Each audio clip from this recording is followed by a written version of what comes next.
నిన్న రా మ్యాంగోస్తో mango pulp చేసుకున్నాం కదా, సో ఈరోజు మ్యాంగో రైస్ చేసేసుకుందాం రండి. ఇరాన్ అమెరికాలు యుద్ధాలు ఏమో కానీ 10 రోజులైంది గ్యాస్ బుక్ చేసి, ఇంకా రాలేదు.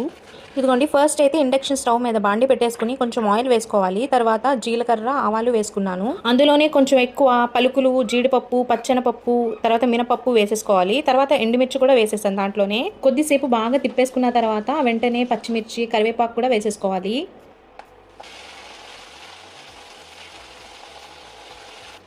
ఈ పప్పులన్నీ వేసాం కదండి, అందుకని అది డైజెస్ట్ అవ్వాలంటే మనం ఇంగువ వేసుకోవాలి.